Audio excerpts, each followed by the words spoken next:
मेरी online girlfriend ने मुझे एक संदेश भेजा जिसने पूरे चीन को हिला दिया। पता चला कि मैं अमर साधना की दुनिया की एक देवी को डेट कर रहा था। जो छोटे छोटे उपहार उसने मुझे भेजे थे वे पृथ्वी को अराजकता में डालने के लिए काफी थे, और अगर वह कभी व्यक्तिगत रूप से प्रकट होती तो पृथ्वी इसे सहन नहीं कर पाती। उसकी आभा ने ही एक विशाल झटका पैदा कर दिया।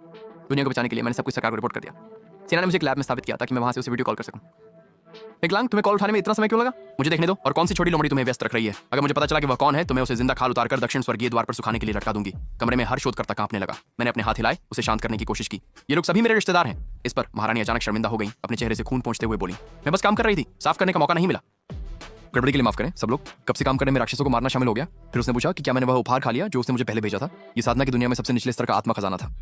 अगर मैंने इसे अभी तक नहीं खाया होता तो जब हमारे बच्चे होते मेरा शरीर सचमुच खून की धुंध में बदल जाता। मैं कांप गया। उसे पहले से ही पता था कि मैंने इसे नहीं छुआ है, इसलिए उसने कहा कि उसके पास कुछ बची हुई निम्न स्तरीय गोलियां हैं जो वह अपने पालतू जानवरों को खिलाती है। हर एक से केवल लगभग 10 लाख पाउंड ताकत बढ़ती है। जैसे ही उसने यह कहा, 3 सुनहरी गोलियां अचानक हवा में प्रकट हो गईं। वैज्ञानिकों ने पाया कि हर गोली के अंदर की ऊर्जा 10 परमाणु बिजली संयंत्रों के बराबर थी। अगर कोई इंसान इसे ले लेता तो उसका शरीर सीधा बिखर जाता। तो हाँ, मैं उन्हें छूने वाला नहीं था, लेकिन सिस्टम मुझे तुरंत जवाब भेजने के लिए बार-बार तंग कर रहा था।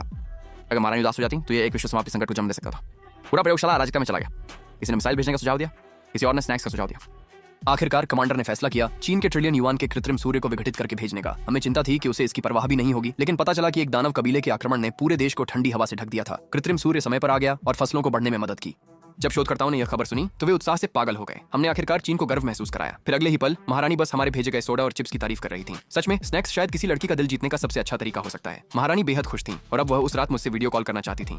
सिस्टम अलर्ट, लक्ष्य क्रॉस डायमेंशनल कनेक्शन का प्रयास कर रहा है। डायमेंशनल बैरियर पर भौतिक प्रभाव पड़ रहा है। स्थायित्व 5% से कम हो गया है। मैं घबरा गया और उसे रुकने के लिए कहा, कोई जल्दबाजी मत करो। पहली मुलाकात सही तरीके से होनी चाहिए। मैं भी तैयार नहीं हूँ।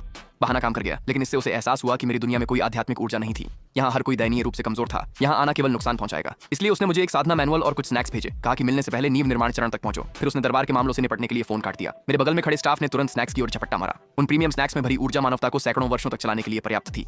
ये वैज्ञानिक विकास को बड़े पैमाने पर तेज कर सकता है। और साधना मैनुअल और भी पागलपन भरा। इसके अंदर की मेरिडियन आरेख मूल रूप से सबसे उन्नत जैव प्रौद्योगिकी थी जिसकी कल्पना की जा सकती है। इसे अध्ययन करने के बाद चीन ने एंटी ग्रेविटी इंजन और कक्षीय हथियार विकसित किए। इस तकनीक के सामने विमान वाहक और पूरी बेड़े कुछ भी नहीं थे सिवाय कुचले जाने वाले कीड़ों के। और ये तो सिर्फ ताइक्वान हुआंगतियान तकनीक के नींव स्तर का अध्याय था। कल्पना भी नहीं कर सकता कि जब पूरा कोड डिकोड हो जाएगा तो चीन की तकनीक कहां तक जाएगी। इतना बड़ा योगदान देने के लिए उन्होंने बारी बारी से मेरी प्रशंसा की। उन्होंने मुझे राष्ट्रीय स्तर का केपमैन मेडल भी दिया। सबसे हास्यास्पद हिस्सा था अमेरिका की प्रतिक्रिया। जब उन्हें पता चला कि चीन के पास यह तकनीक है तो वे वहीं घुटनों के बल गिरने को तैयार हो गए, दया की भीख मांगते हुए। जब सब कुछ अच्छा चल रहा था पूरे देश में, दानव कबीले ने पहले से भी अधिक जोरदार हमला किया। कृत्रिम सूर्य को नष्ट करने के लिए दानव सेना ने पूरी ताकत लगा दी।